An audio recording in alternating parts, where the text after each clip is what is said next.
Ladies and gentlemen, please welcome Vice President and Gartner Fellow Daryl Plummer and Gartner Managing Vice President Brian Britz.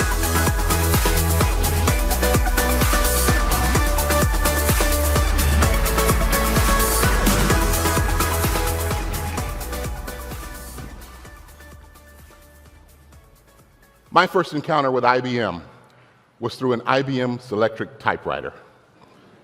Now, for those of you who might not know what that is, this is an IBM Selectric typewriter. Oh, and this is the sound it used to make. Because of IBM, that sound was heard in businesses all across the world. And equally, because of IBM, that sound is never heard in businesses today.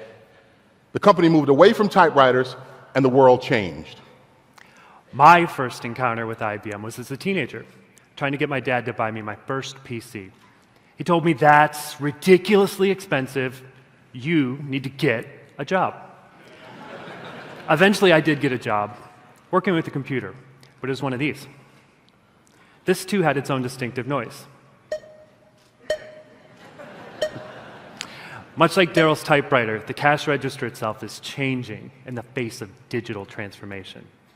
IBM has navigated its way through the major shifts and disruptions in the technology industry.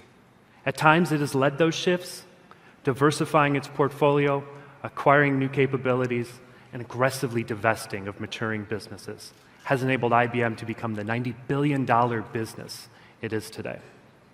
But the problem with being big and being around for a long time is you become known for way too many things.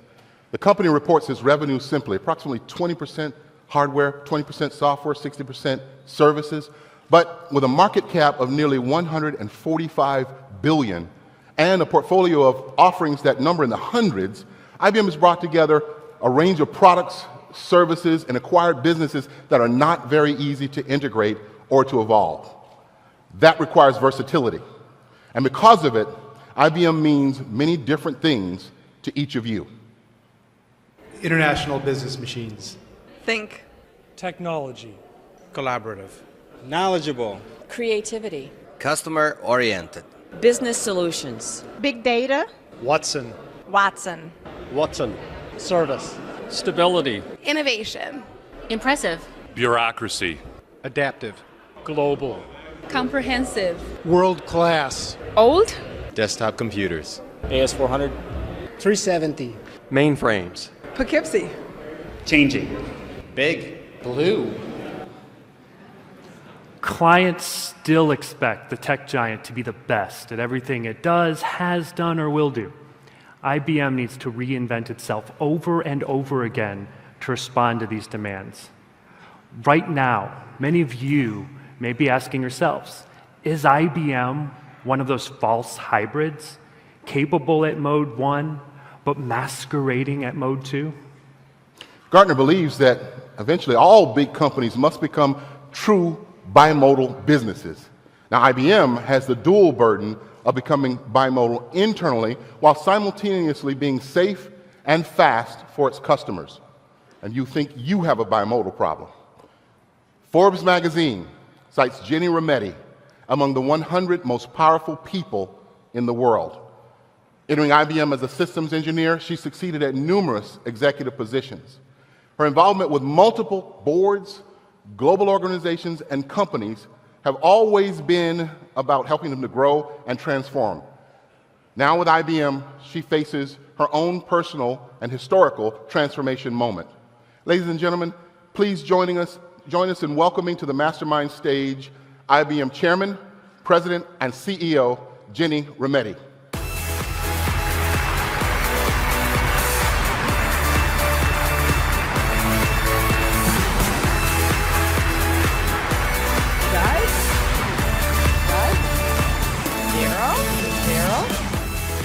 Thank you.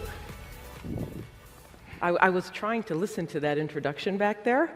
I heard the laughing part on the bureaucracy part. That was so I did hear that. All right.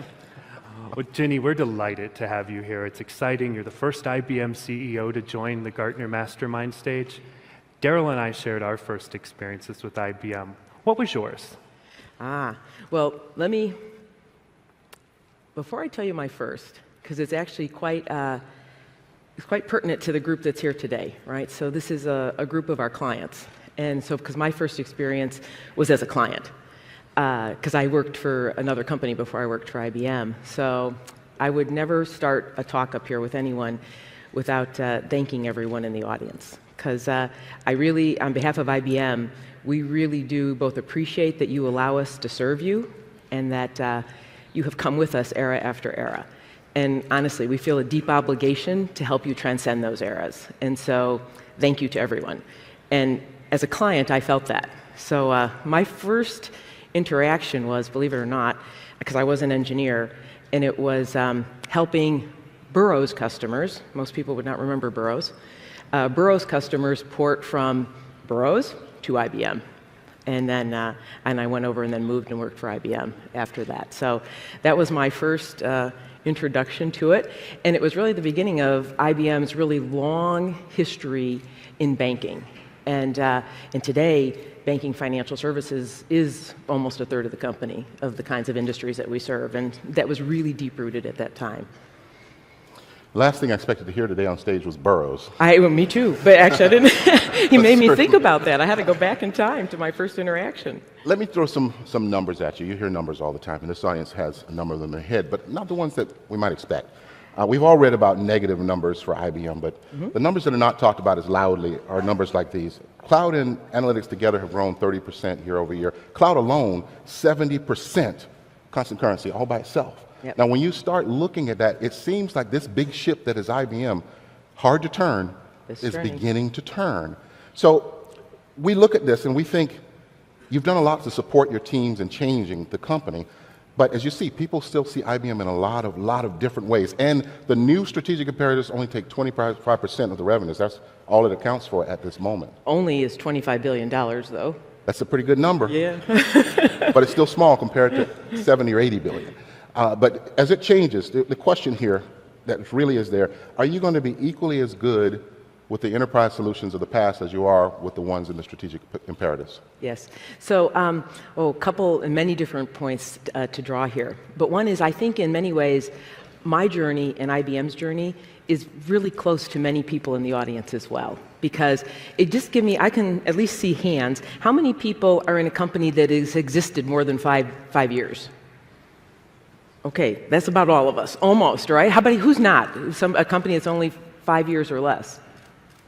Okay, nobody. Okay, so we all have this, because at some point, a couple years, things turn into something you've had already. And so I really believe this part, and then I said we share this journey together, is how to continue to move from one era to the next. And it isn't about, and I often hear the word, well, you have strategic imperatives for IBM, that's our business around data, cloud, mobility, which I'll talk a little bit about, because I think it's the same journey you have to make and are making as well.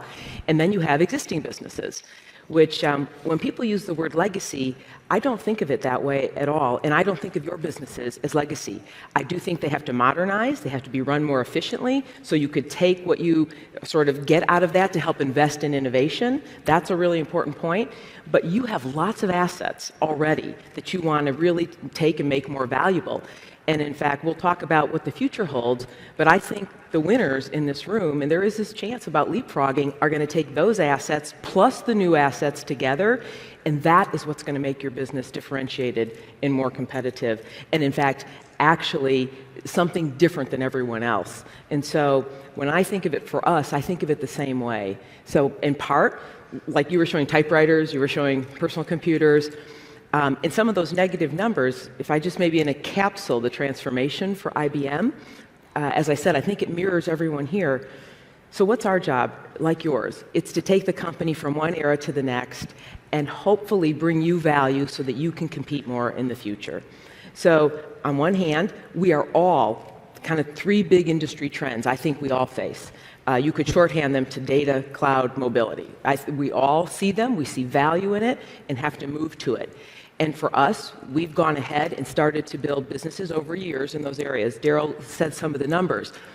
But what I think, and it's worth a little word on each one, because what I think is going to matter the most to you is what we're trying to invest in and put most of our assets towards. So when we think about big data, and we could all talk about the numbers, the value to you, and I think data will be the basis of competitive advantage for your company, but it's going to be in the analytics. And we'll talk about cognitive out at one end. And so we've built a $17 billion analytics business that we hope helps you. Then cloud.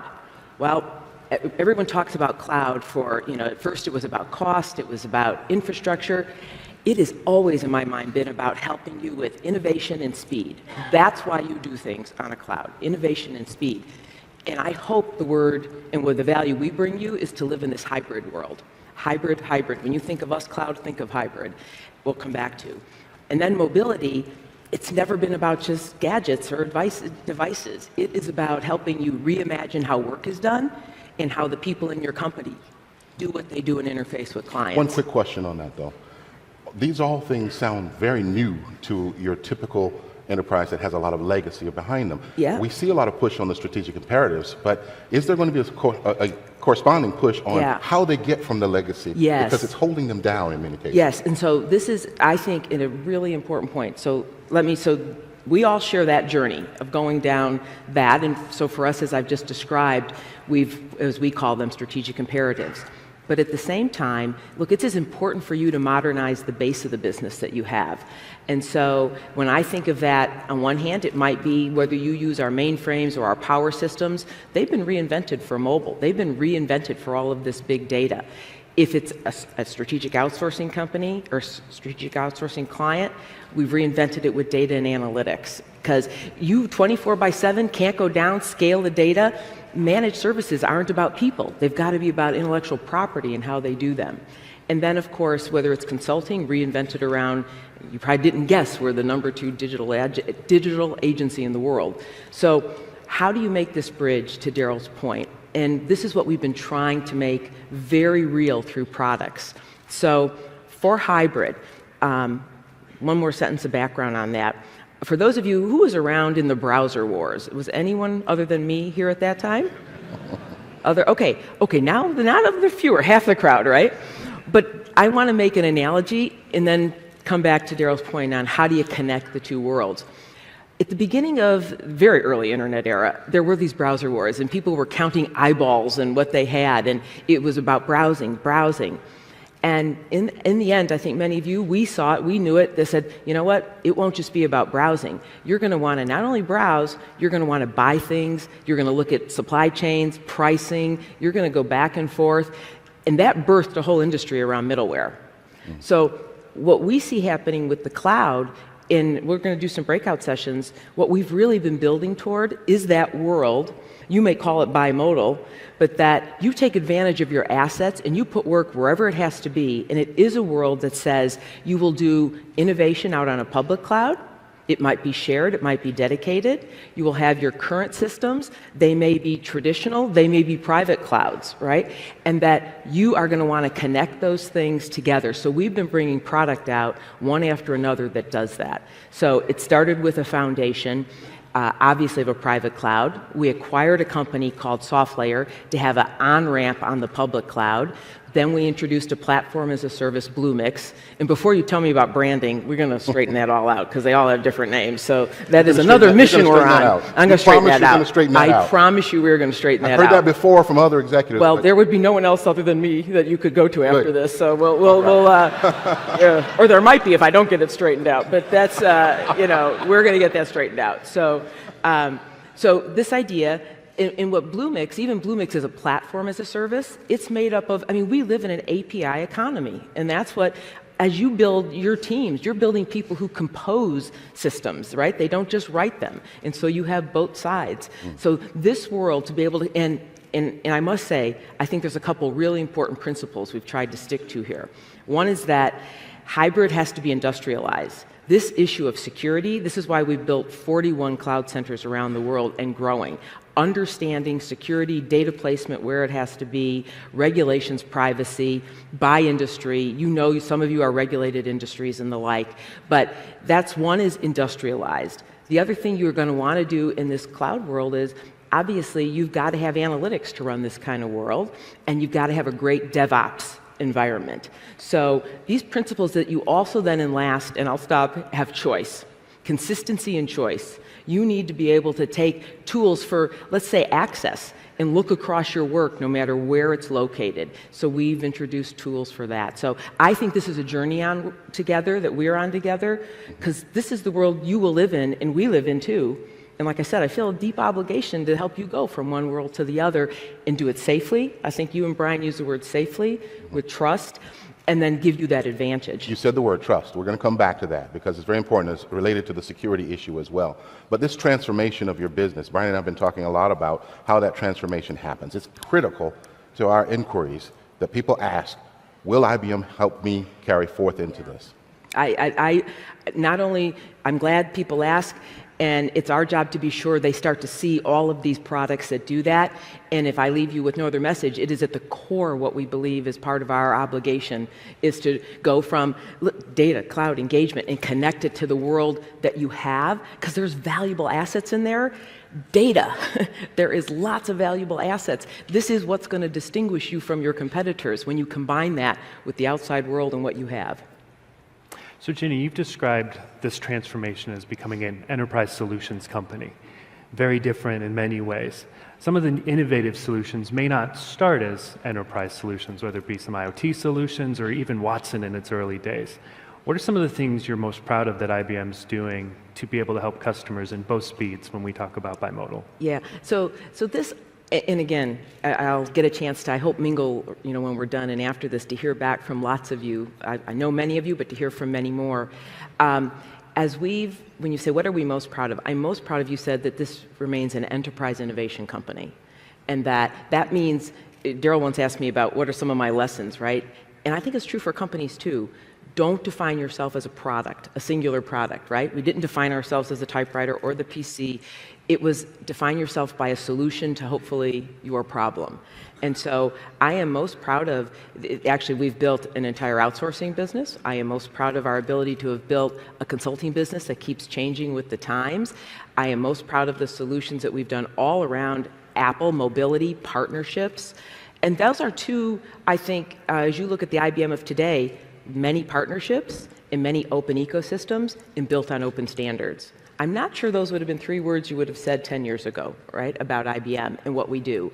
And as you now see us more and more, it is about industry solutions. And so we've announced Watson Health. You will see more around the Internet of Things. We have a $3 billion investment in that. We've been big in Internet of Things for quite a long time because of Smarter Planet, obviously.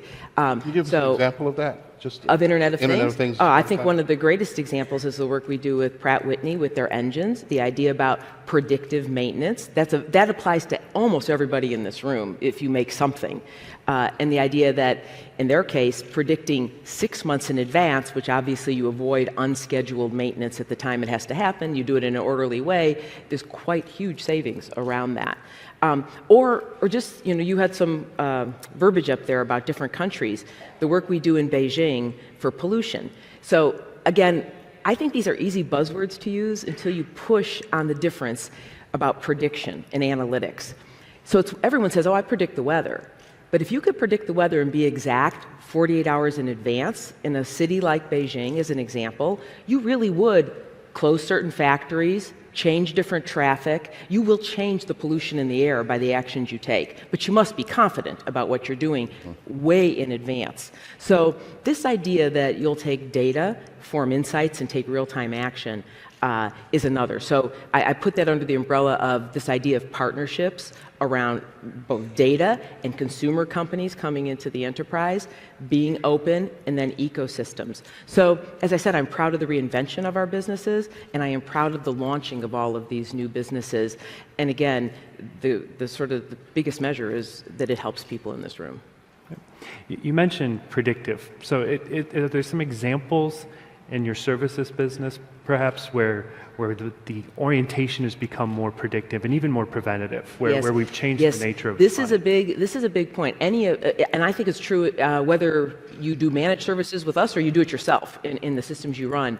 The advanced automation and the level of advanced analytics that goes into the systems now, as I said, because the uptime you have to have, and as well the amount of data you're handling and the security, you've got to have that at a very advanced state to predict and get around. So whether it's automation of provisioning, as simple as that, or whether it is prediction of where there will be failures and bottlenecks in addressing them far in advance is what has been rolled out. But I even, I mean, we use analytics, and I hope you do.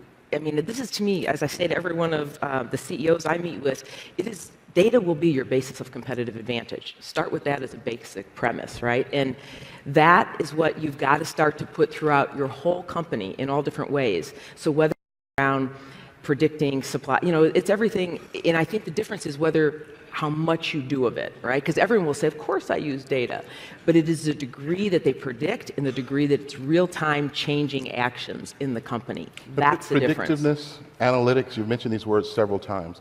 I'm thinking data scientists are going to be pretty important at this point. If I'm an audience member and I'm thinking, I've been a programmer, I've been a systems person all my life, do I need to become a data person now? Look, I think this idea of data scientists of some form or another, it won't just be in IT. Every company I know is going to try to turn into a technology company, or if they have a product, have it be a service. I am assuming that resonates with lots of people here.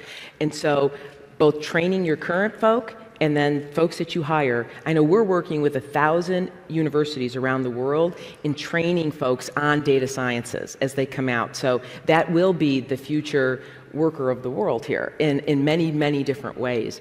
But it all sets a foundation, if you guys don't mind, that I want to kind of lay a next step of a journey that I think we're all going to go on when you said, what do you need to go to next? Because, all right, all of us together, every one of you I visit, and every one of the CIOs and the CEOs that I see, everybody talks about being a digital company, right? And so that's what we just talked about. The idea of, and you put in a foundation, data, cloud, mobility, security. I always say underscored by security, or this is going to take big steps back. That's a foundation. But when everyone's digital, and every industry has its Uber, its Tesla, it's whatever, every bank is digital, what does differentiate you? And one of the biggest things when Daryl and Brian asked me to come that I really felt was important to talk about was what I think is this next big trend. And in fact, I think it will be the most differentiating. And I also, when I heard on that video, when people said IBM, I heard a number of people say Watson, Watson, Watson, Watson. Absolutely. But we can come to Watson as an interesting actor in this. But the next trend, so if you think you're tired moving to data, cloud, analytics, mobility, I think in front of us is the one that will be the thing that can most differentiate your company, and it is the cognitive era. Cognitive. Now, cognitive. Say this word several times. Cognitive. I did a sort of an impromptu survey of some people walking around. I asked them what they thought when I said the word cognitive. Many of them said, about 40% of them said thinking. Perfect. About 2% of them, according to my calculations, said, I don't know. And there was one guy said it was something that's part of a car engine. I did work for a car company once. I got to think about that. Carburetor? Okay. That's what he's thinking. It might have been your accent, Daryl. I do have an accent. Yeah. The thing being, but I'm in the South, so it works for me here. The thing is that cognitive to a lot of people mean different things, and to some people mean nothing. Yeah. When you say cognitive is the next phase. So let's talk about what it means, right? Because this idea, so think, these three big forces that have been reshaping your industry, our industry, everyone's industry, then you say, I'm a digital. Is that the destination? My view is that is going to be necessary but not sufficient. The destination, and I think this is going to be an era that's going to run for decades. This idea of cognitive, when I say it's an era of technology and it's an era of business. So cognition, if you look in the dictionary, is about thinking. So that's why when many people said thinking. And so as an era, think of this. These are systems that they understand, not just data, unstructured data, image, songs, video, you name it. They understand unstructured data, but two more differentiating. They reason and they learn. And this is really important. So when I say reason, it's like you and I. If there's an issue, a question, they take in all the information that they know, they stack up a set of hypotheses, they run it against all that data to decide what do I have most confidence in. I can prove why I do or don't believe something, and if I have high confidence in an answer, I can show you the ranking of what my answers are. And then I learn. The more you give me, just like a child over time. The more information, the more I learn. So they understand, they reason, and they learn. But this is different from the way human beings do it. We're not talking your sci-fi artificial intelligence. No, this is not. These are a set of systems that behave in that way, which has got some great similarities to how you and I learn. Doesn't replace us. We'll come back to that. So this era of cognition is this kind of a system. And it's really important in this day and age. These systems have been made now. I know what we've done with Watson. I say we've given Watson eyes. Images, understand them. It isn't to say pick a face in a picture. It's what's happening, what's the context. It's if I have a lesion on my skin, is that melanoma, is it not? Their ability to have eyes, because 80% of the data in the world is dark to a computer. It may hold it, but he doesn't know what it is, or she doesn't know what it is. It is dark. So, and you marry that with this phenomena that I think the world, in fact, our guy's kind of a little tidbit, where code goes, data flows, cognition will follow.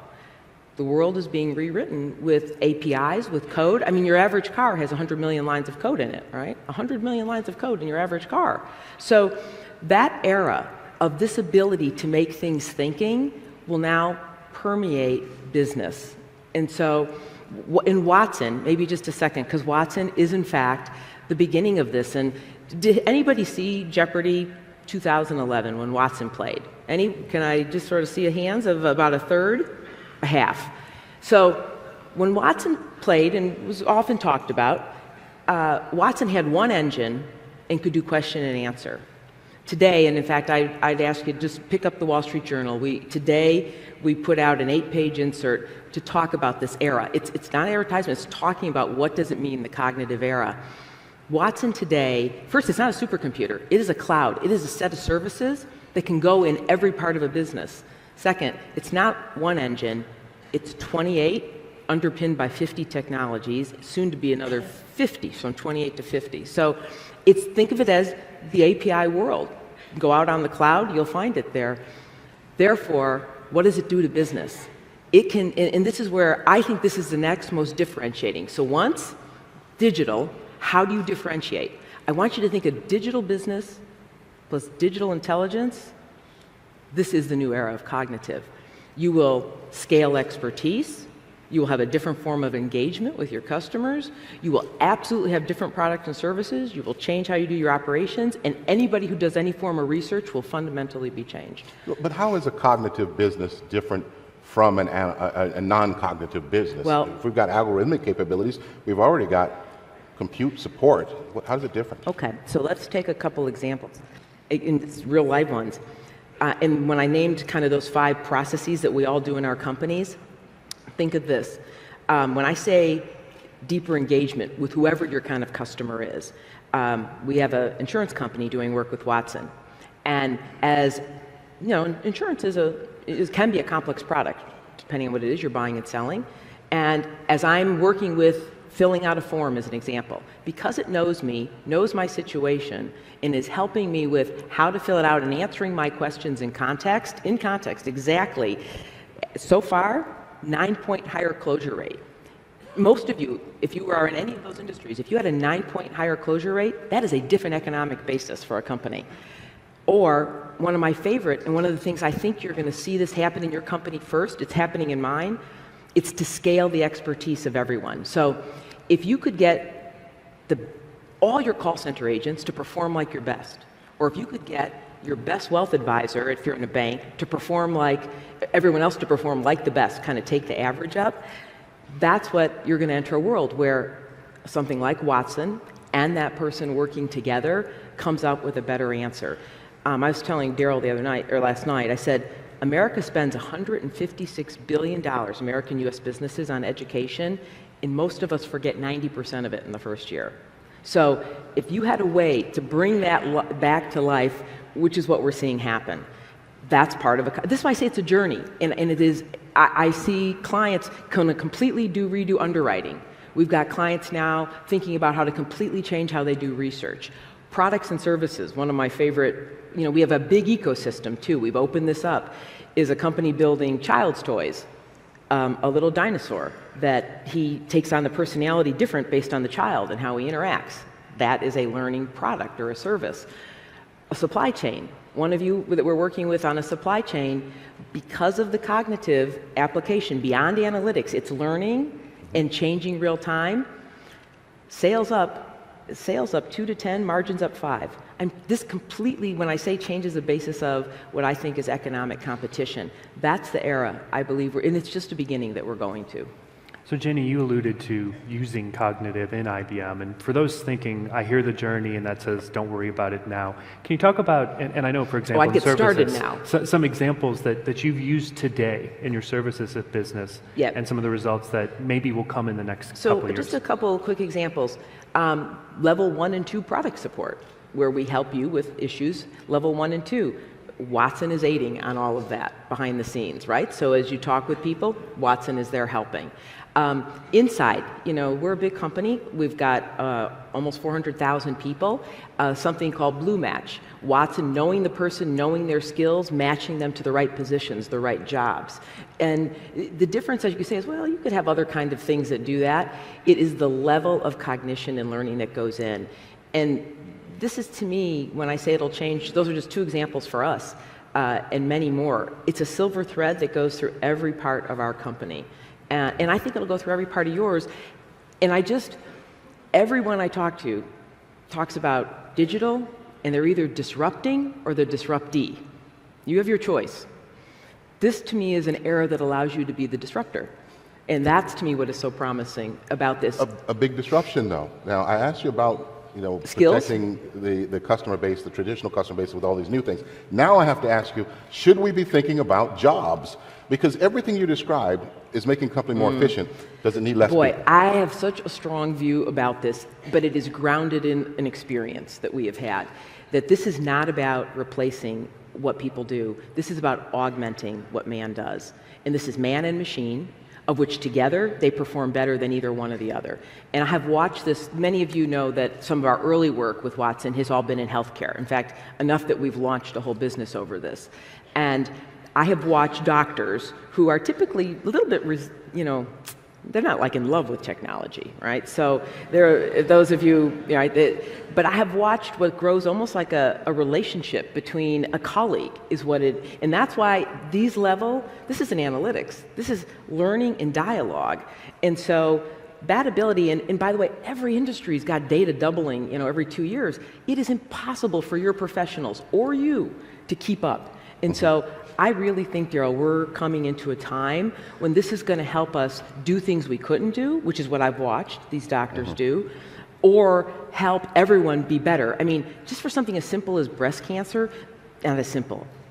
One cancer is what I mean by simple. There's 800 therapies. I don't know how any doctor can keep up with that. It is impossible. So this is true in all of your fields. Anybody in a regulated industry, the regulations that are out there, compliance that is out there, or even buying a smartphone, all the packages, what it could be. I mean, this is where we're seeing people do something. And you've got other countries. I know you have a global audience. We are doing work with SoftBank. Watson is helping in the brain in Pepper, the robot. You've got countries where the demographics are, you have robots assisting man, right? So there will be, I think, quite a long journey we'll go through together, but it's not too early to start. So there's a big narrative still in the industry around the loss of jobs, and clearly you have the view of augmentation. What are some of the jobs you think will be created, and what are some of the skills that people need to build up to take those jobs? This is a really key point, because how many of you are hiring data scientists? About 20% in this room. I know there's other rooms, so I can't see them. This is one of the topics, and I think we're going to go through a little bit of a journey on this, because typically when something new comes out, and the reason I'm going to ask about creating new jobs, is that people will typically say, well, I've got a few of them all over my company. I'm going to gather them up together, put them in one place, add to it. We'll go through that. But eventually, what I think it's going to do from a skill perspective, and then I'll come to jobs, is everyone's going to have some set of skills around data and data sciences. I don't care if you're a marketer in IT, not in IT, if you're in production, if you're in operations, if you're in supply chain, it's going to be pervasive. So I do believe it's going to change how the world educates many of its professionals. And then when it comes to new jobs, I mean, you'll be able to do things and reach things that you couldn't get to before. So here's an example, Development Bank of Singapore, or Banorte, big bank in Mexico. With this world, they're able to offer wealth planning, just think of it as retirement planning at a high end, to lower income and people they couldn't have done that with before. So you begin to then create whole new sets of jobs that are able to span into much bigger marketplaces. So I think one of the things it does is it extends your reach, and therefore it extends what people and the kinds of people you need.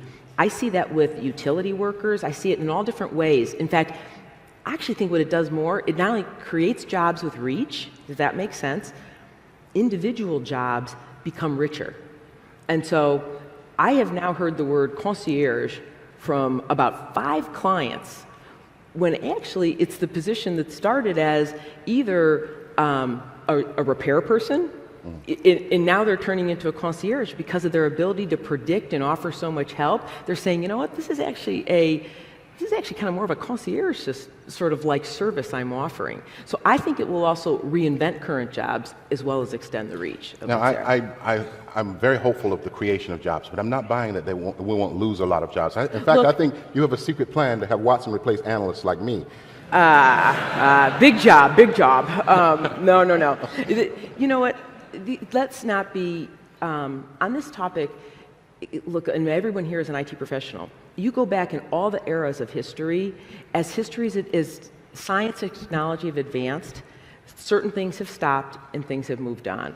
And that will happen again. There will be reinvention of some things, others will be done in a more effective and productive way. You walk into a factory today, this is really very scientifically controlled, right? They're no longer done with manual labor.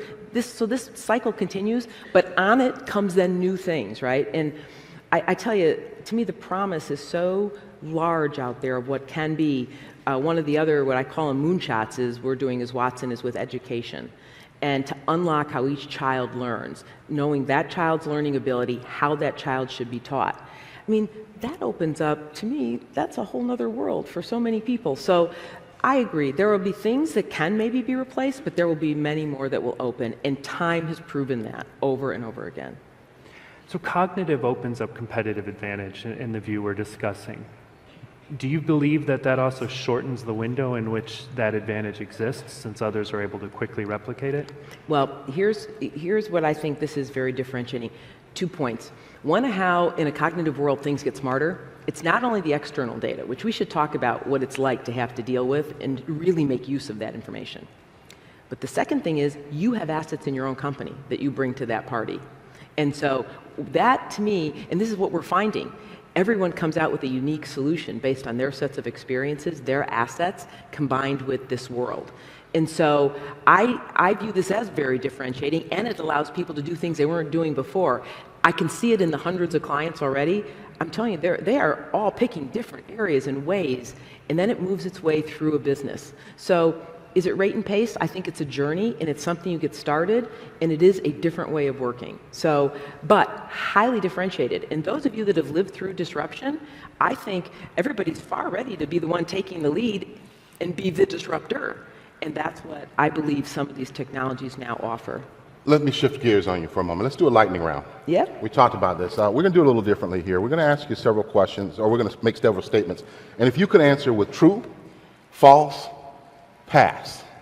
Is there a fourth? The fourth? Okay. It depends on your answer, but I might let you extend one or two. Okay. Okay. So, do you know how this works? So, for example, if I were to ask Daryl, your favorite color is pink. False. By 2020, millions of people will have a smart machine for a boss. True.